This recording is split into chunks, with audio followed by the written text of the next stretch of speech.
Hello, Lisa here. Welcome back to my channel and welcome to Self-Worth Saturday. So today's topic is a bit of a doozy. I'm probably going to be a little bit all over the place with this one because I found as I was preparing for this topic that it was a little tricky for me to navigate and to try to articulate what it is I'm trying to say. So hopefully it will all make some sense. But before we dive into this week's topic, let's recap last week. So last week we talked about fear of abandonment. And in that topic, really the focus was on how we feel frozen and locked up when we're so afraid of waiting, or when we're sort of waiting for the other shoe to drop. And so last week, I challenged us to practice leaning into trust and to just sort of notice all that you have to offer, both yourself and other people in your life, and just lean into that place of trust and try to maybe soften a little bit into that, and perhaps move through the week with a little bit less fear. I definitely worked on that this past week. I mean, it's been an ongoing process for me for quite a few years now to really lean into trust, particularly in my marriage, and really trust that there's not another shoe waiting to drop, but I've come a long way. And so I won't say that this last week was particularly difficult, but at the same time, I definitely still had to move through brief moments of discomfort and remind myself that nobody's going anywhere and that I have enough to offer sort of exactly as I am. Sorry, I just realized, there we go. I had to make sure my notes weren't gonna disappear on me. Okay, so this week's topic is all about transactional relationships. Now, this was a topic that was added by somebody else in the poll that I keep ongoing in the Supportive Tarot Facebook group. FYI, if you sort of feel like joining us in there, you're always welcome to add a topic to the list, and then as people vote on different topics they want me to cover, it rises to the top and eventually we'll cover it. But this one hit close to home, particularly because this was an area that I really had to spend a lot of time working on within my own interpersonal relationships. And I thought I had a lot to say and it was going to be so easy, and yet when I started making my notes I realized that it's tricky to try to explain what a transactional relationship looks like, especially for me because I was a transactional relationship thinker, and probably, if I'm being honest with myself, I still am when I'm not being mindful. It's kind of like my default setting when I'm not moving through that thoughtful process and reminding myself I don't have to be that way. But in order to sort of frame the discussion, I feel like I need to kind of define what transactional relationship thinking is so that we can move into the part of the discussion where we can talk about how you can transform that way of thinking into a not so transactional way of thinking. So you can find yourself in transactional relationships of all sorts. We're not just talking here about romantic relationships. These can be relationships with your children, with your parents, with your siblings, with your aunts and your uncles, with your friends. Coworkers is a little muddier because work is kind of a transactional environment, but I just noticed one of Peggy's plants is blooming and there's little flowers. Sorry, I'm literally a squirrel, especially this week. But that's really neat. I can't grow anything. Anyway, okay, back to my topic. You can find yourself in transactional relationships of all kinds. Again, friendships, romantic relationships, family relationships, it doesn't matter. But a transactional relationship is a relationship where one or both partners are focused on this very sort of compartmentalized way of looking at the relationship, where it's about equal give and take, but in a very specific literal kind of way. Transactional relationships are tricky. And I want to preface, I guess, most of the following discussion by saying, in case it's not clear already, I am definitely coming at this from the perspective of somebody who has a tendency to think in that way, and share with you what that kind of looks like and feels like in case you're thinking about your relationships in transactional ways, maybe not even realizing it. The problem I want to sort of outline is that when you think about relationships in transactional ways, and assuming I'm going to again come at this from the perspective of the person doing that, it can create a trap for the other person in the relationship where almost nothing they do contribute to the relationship is seen as worthy or valid or enough. If I'm thinking about a relationship transactionally, then I think if I give you a gift, then you will give me a similar gift or a gift of similar value. And that's a very literal way of looking at it, but it can be other things. It can be, if I offer you a back rub tonight, you'll offer me one tomorrow. If I unload the dishes today, you'll unload them tomorrow or the next time. It becomes a very literal give and take instead of a more soft, expansive kind of give and take. And so I want to give you some kind of points to consider to sort of see if you might be looking at your relationships in this way. See if this helps us kind of define it a bit. So the first question is, do you find yourself keeping a mental tally of things that you do for others in anticipation of receiving an equal action in return? So this could be something tangible like a gift, as I mentioned. It could be something like a household chore. It could be even acts of affection or communication. A la, I reached out to you last time, why aren't you reaching out to me this time? That kind of thinking. Number 2, do you make a mental note of things done to you or for you by the other person and try to return an equal action as soon as possible? And this can actually feel like a bit of internalized pressure where if somebody does something nice for you, you feel almost an urgency or a need to return something that you feel like is an equal action back as soon as possible to kind of level the playing field. And there's something to be said here too for feelings of fear around indebtedness, or this feeling of you must always sort of pay for any goodness that's shown your way by paying goodness back in some fashion. And this can be a bit of a trap for yourself, again, as well as the other person. So an example of this might be somebody gives you a massage. I may have used this example already. Somebody gives you a massage. Do you feel like you need to then give them one as soon as possible to, again, even that playing field so you're not in that place of indebtedness or that feeling of indebtedness? Do you feel like maintaining a balance and fairness in your relationships is something you think about or worry about or wish for a lot? Because it's normal to want a relationship to feel balanced and fair. What I'm talking about here is almost like an over-fixation on balance and fairness. In my experience is that it's that over-fixation that moves us into the place on the spectrum where this becomes a little bit unhealthy and more transactional and less fulfilling for both people. I'm gonna keep looking at my notes a lot. Because again, this is such a tricky topic because I found it really hard to just clearly define what this is. So here's another one. Do you feel like you negotiate for non-tangible things? So do you find like you feel like you have to sort of buy affection from other people? Like almost like, well, if I do this for you, will you do this for me? Almost like just admitting you have a need or a desire from the other person in the equation.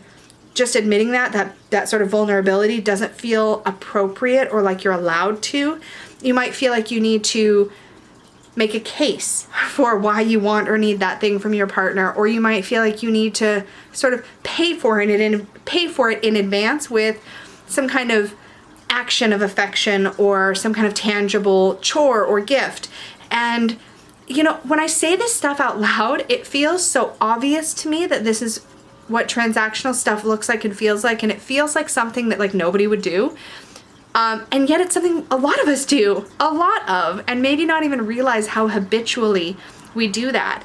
And the reason this is so relevant to the topic of self-worth is because most of us who struggle with this kind of thinking struggle with it because we weren't necessarily taught from our home environment or from a young age that who we are intrinsically has some kind of value, that what we naturally bring to our relationships may be enough, that we don't need to constantly prove ourselves through actions and through deeds.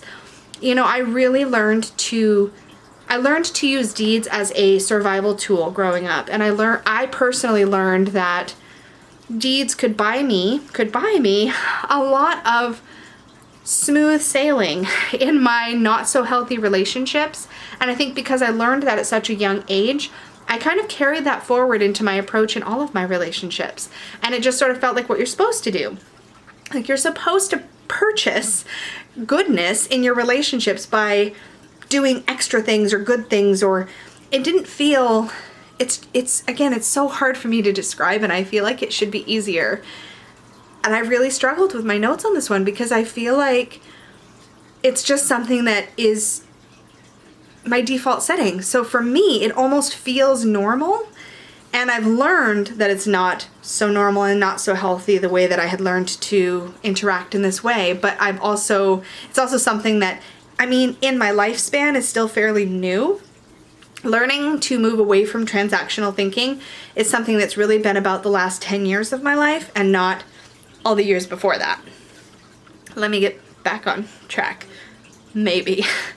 So here's the thing. There are all sorts of, the questions I asked you were designed to give you some food for thought and some signs that you may have a transactional approach to your relationships. Now, because I'm coming at it from that perspective, it's important to point out that you can look at that stuff in reverse. Do you have somebody in your life that treats you the way that I was describing? Do you have somebody else? Maybe you're not the transactional thinker, but you might have a really good friend or a family member or a loved one who is. And maybe you struggle to understand that and you don't get why they seem to constantly have this expectation of equal reciprocity of particular actions, and it may be kind of bewildering to you. So that's something to think about as we explore this topic, is it may not be coming from you, but you may be experiencing this from somebody else. And I'm sorry if you see my shoulders moving, it's because I'm constantly talking with my hands, and it's always like out of the field of view of the camera. So sorry if that looks weird. So here's the thing, there's nothing wrong with wanting to do something nice for somebody who does something nice for you. That's healthy. There's nothing wrong with wishing that somebody would do something nice for you when you've done something nice for somebody else. So we're going to talk probably a fair amount in the live chat after this, or even in the chat as we're watching this video, about the scale. Everything's on a scale. And when I'm talking about transactional thinking and transactional relationships, I'm talking about those of us who have taken it kind of far to that end of that transacting kind of behavior. I think that some transactional behavior is normal in any relationship. And I think it's important to remember that none of these topics we really cover are abnormal things that people do. A lot of these things are normal and healthy, particularly in small doses or in certain situations where it's appropriate. We're really talking about an overabundance of this kind of thinking. I think that a transactional moment is one thing versus when you feel like the transactional balance in a relationship either makes or breaks that relationship. So transactions, if we really want to boil it down to its most pure form, transactions are how we get by in our real day-to-day life. We transact when we go to work every single day in an expectation of a paycheck that is equivalent to the amount of work that we put out into our job. We transact when we're at the grocery store and we pick out our groceries and we want to make sure we get an equal value of food or goods to the amount of money we're spending. We don't just walk into a grocery store and like hand them $100 when we walk in the door and just kind of hope that it all evens out and we end up with the right kind of stuff. Like, that's not how the real world works. So transactional behavior is normal and a part of functioning in the world.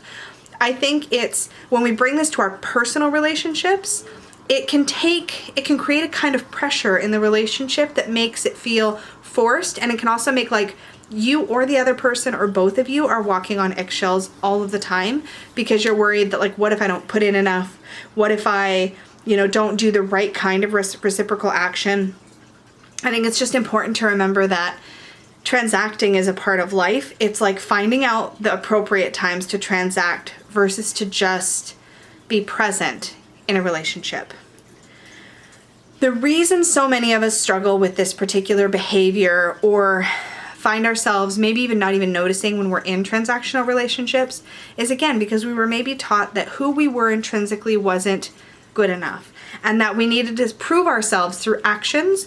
This can be from a consequence as simple as being raised in an environment where your deeds were praised and you were given lots of attention when you did things or gave gifts, but you weren't necessarily given an equal amount of attention just generally day to day. And you might have learned that the way to get that affection or that attention was to accomplish a thing, to get a good grade, or to do an extra chore. And at its most innocuous, that's one of the ways this can kind of develop.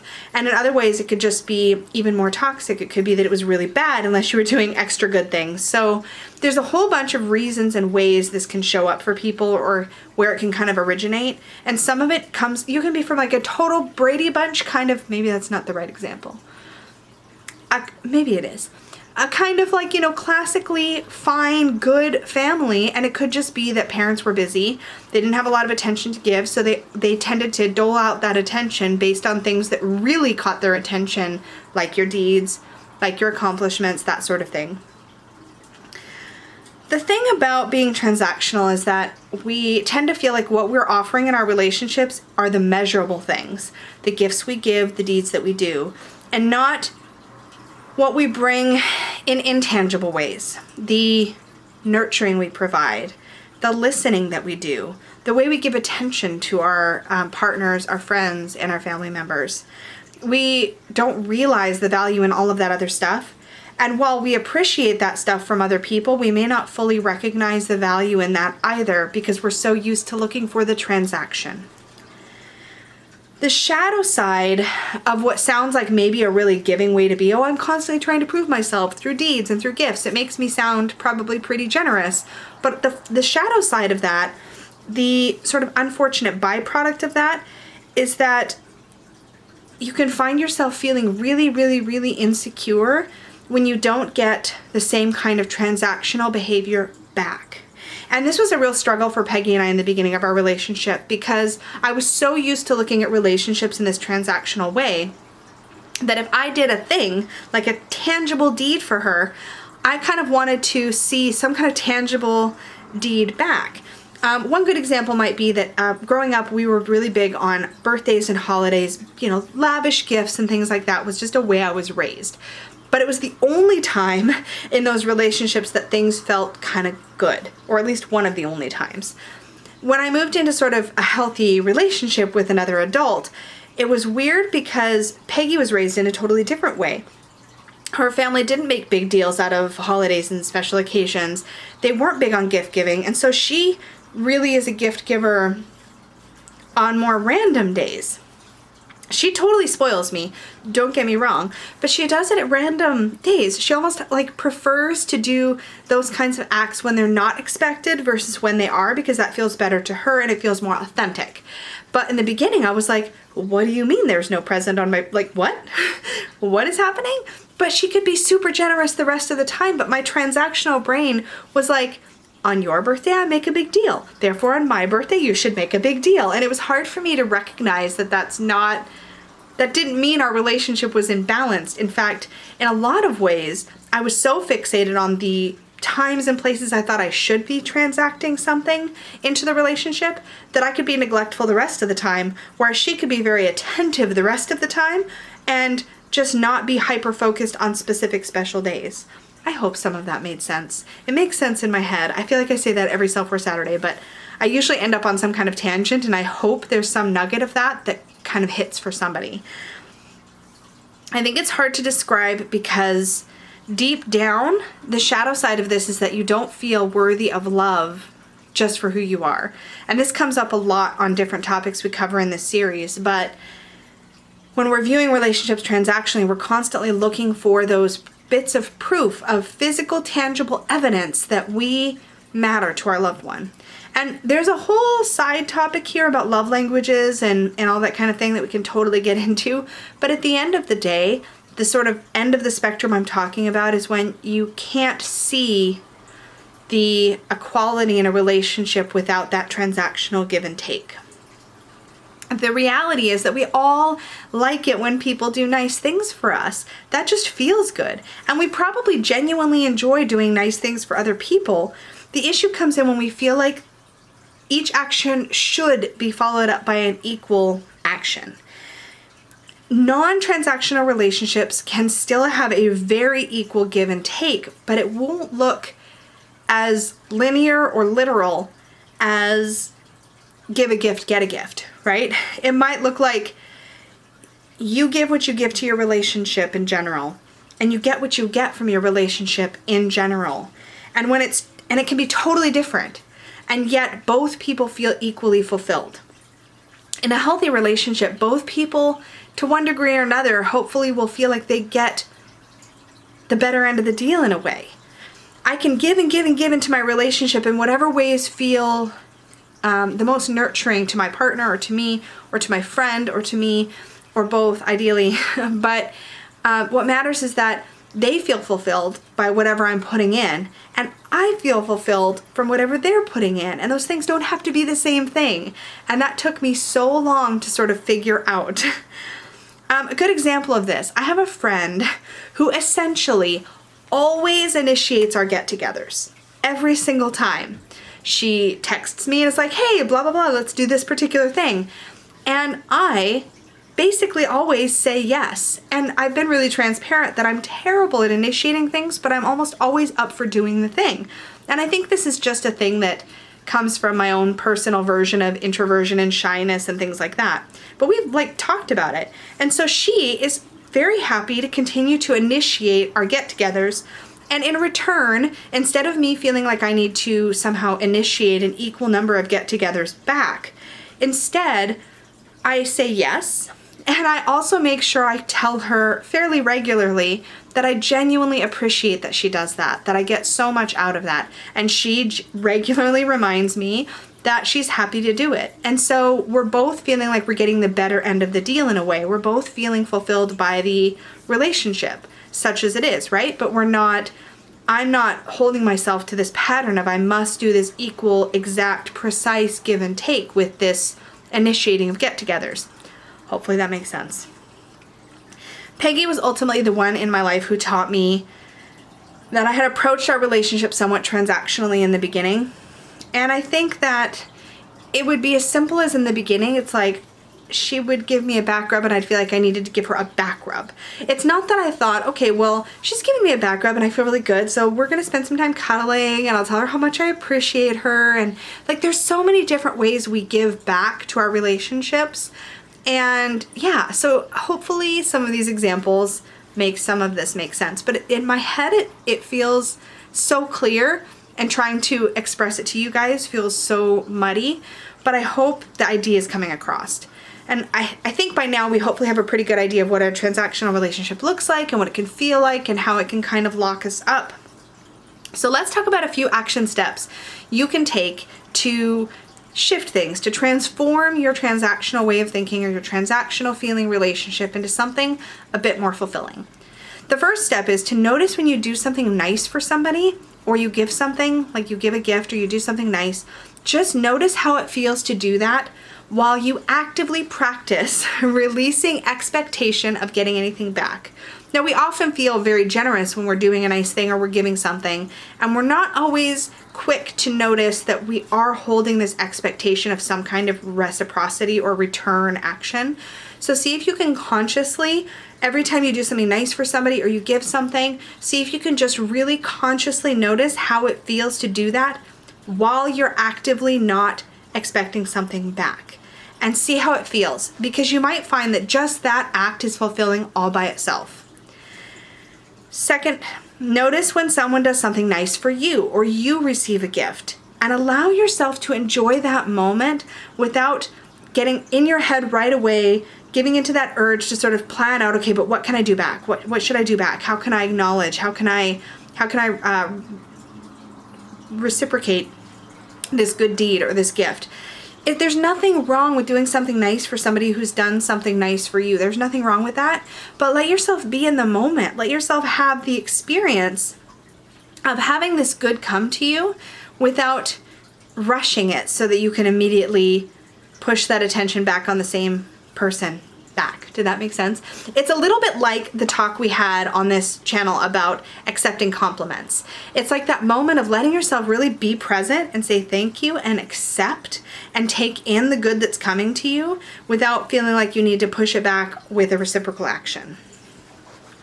Number 3, start noticing what you get out of your relationships regardless of what you give. Start noticing the not tangible things especially. Do you feel heard? Do you feel accepted? Do you feel loved or cared for? Do you feel nurtured, supported? Start to notice the things that you get out of your relationships, each relationship, that is not tangible, that isn't the kind of thing you can just easily transact back and forth. Not the deeds, not the specific actions, but the way that you feel. Guaranteed, when you focus on how you feel, it's going to make a big difference. So if you can start to notice what you're getting out of your relationships that's not tangible, it can help you to shift your thinking. Practice releasing expectations generally. Release expectations of yourself and release expectations of others. The more you move away from a place of expectation, the more you make space for really genuine connection that is not transactional in nature. And the last one is going to sound kind of repetitive. Focus on the feeling. Focus on how you feel in your relationships, and you may find that you may give gifts again and again and again, but what you get back is this other feeling. You might do tangible actions, and the other person that you are having this friendship or this relationship with may be just really emotionally supportive. It may not look on the outside like an equal give and take in a black and white literal kind of way, and yet you might feel like you're getting so much out of the relationship, and they might feel like they're getting so much out of the relationship, that those give take like sort of ledgers don't matter anymore. One last thought, just remember, I've come at this from the perspective of somebody who's sort of been the one doing the transactional thinking. But remember that you might find yourself in a relationship with somebody else who's being this way, and you might not be this way at all, and you might feel really stuck, like what is happening? Why are they constantly expecting, or why does there seem to be this pressure? If you find yourself in that situation, all I can say to you is that your best tool is communication. Tell the other person how you're feeling, that you're feeling a sense of pressure to transact or to go back and forth. Heck, watch this video together with that person and have a discussion about transactional relationships and what that looks like and feels like. And it's very likely that if you find yourself in some kind of relationship with somebody who's behaving this way, they may not realize it. It may feel so normal to them that they don't recognize that they're coming at the relationship from a place of insecurity and of not realizing that they have something to offer just by being themselves. So let's get into our Oracle card reading. I have the Botanical Inspirations cards. This is a US Games deck. Here's the journal prompts. Number 1.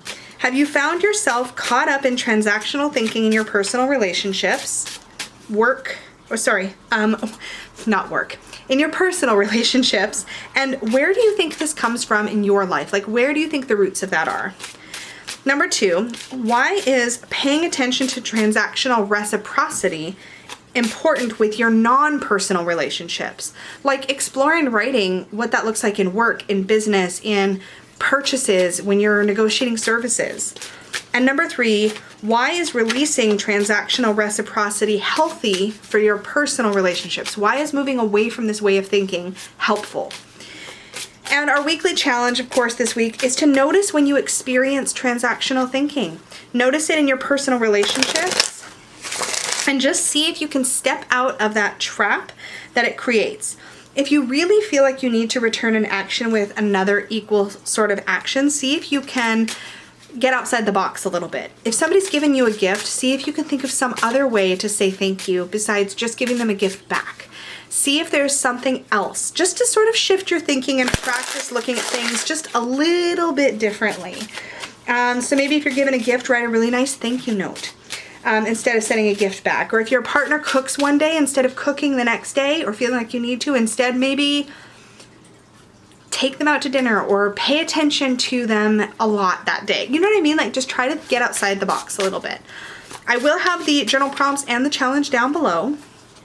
And the card I have drawn for us is the Tube Rose, Dangerous Pleasure. I'm going to show you this card in a moment. The secret of reaping the greatest fruitfulness and the greatest enjoyment from life is to live dangerously. And I think this card is just kind of reminding us that we can have pleasurable and enjoyable relationships and experiences when we get a little more spontaneous and a little more random and a little less literal in the way that we look at our relationships.